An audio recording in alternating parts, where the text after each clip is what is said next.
Bienvenue dans la chaîne de Mathématiques Sciences. Aujourd'hui, je prends à expliquer une nouvelle vidéo, qui est une vidéo tout simplement en mathématiques pour les secondes. Et dans cette vidéo de mathématiques pour les secondes, on va tout simplement essayer de s'entraîner à construire des points avec une égalité vectorielle. Ok, donc là, c'est la deuxième vidéo que je fais sur ce style-là, où on construit des points avec une égalité vectorielle. Et là, comme on a vu la somme de vecteurs, vous allez voir que justement, on va pouvoir réinvestir cette notion dans le cas aussi de construction de points. Ok, voilà, avec une égalité vectorielle. Donc ici, on voudrait construire le point K, tel que vecteur CK est égal au vecteur AC plus au vecteur AB. Donc, du coup, je vous laisse mettre la vidéo en pause si vous êtes chaud, vous voulez faire la construction de votre côté, si vous voulez faire un petit brouillon rapidement. Et après, donc, tout simplement, on va expliquer dans le détail comment ça marche. Sur ce, donc, c'est parti, mon clic. Alors, donc, expliquons dans le détail le but de cet exercice. Donc, le but de cet exercice, vous avez compris, c'est construire le point K, en respectant une certaine égalité vectorielle, telle que, justement, CK est égal à AC plus AB. Alors déjà, on va se concentrer surtout là. CK, ça m'indique quoi? Quand je regarde le vecteur CK, ça veut donc dire que à la fin, enfin au début en tout cas, pour faire bien la translation, il faut que je parte de C. Ok, voilà. Et donc là, ça va être pratique. Ok, il faut que je parte de C pour faire la translation. Pourquoi il faut que je parte de C? Parce que c'est le vecteur d'origine C qui va arriver jusqu'à K, qui sera égal à tout cet enchaînement de translation. Ok, bravo. Donc ça, c'est la première chose que vous devez voir, c'est au début. Ici, vecteur CK, ça vous indique juste le point de départ. Ici, qui est C dans ce cas-là. Ok, vous partez jusqu'à K. Et de là, la deuxième partie d'égalité va juste vous donner l'enchaînement. Ok, bravo. Là, la première partie d'égalité vous donne le point de départ, si vous voulez.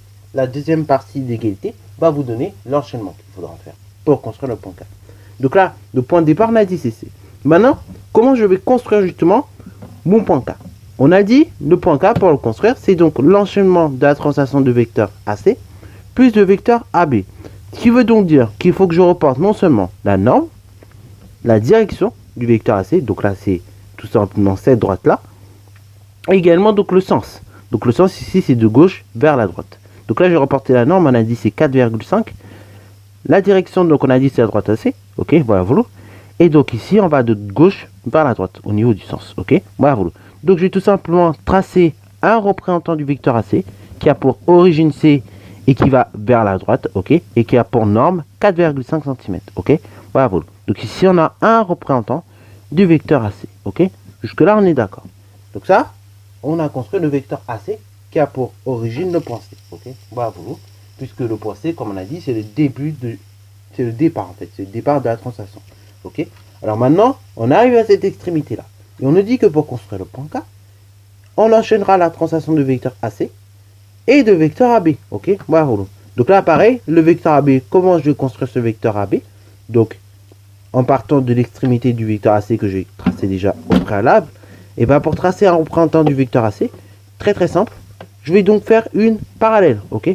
Je vais donc faire une parallèle à la droite AB, ok, voilà, voilà, en tout cas au vecteur AB, et ce passant par l'extrémité du représentant du vecteur AC que j'ai tracé précédemment, ok, voilà, voilà. Donc là, je mets la règle d'écart comme vous pouvez le voir à l'écran, ok, voilà, voilà, le plus précisément possible. Une fois que c'est fait, pareil, je coulisse jusqu'à arriver à l'extrémité du vecteur, enfin du représentant du vecteur AC que j'ai tracé précédemment.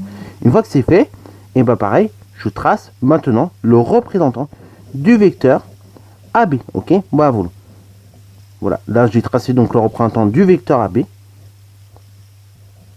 Et donc ce représentant là, du vecteur AB, il est là, ok, il est tracé. Alors bon, on peut vérifier au niveau de la norme. Alors là pareil, on sait des écarts, mais on aura pu très bien au niveau de la norme vérifier.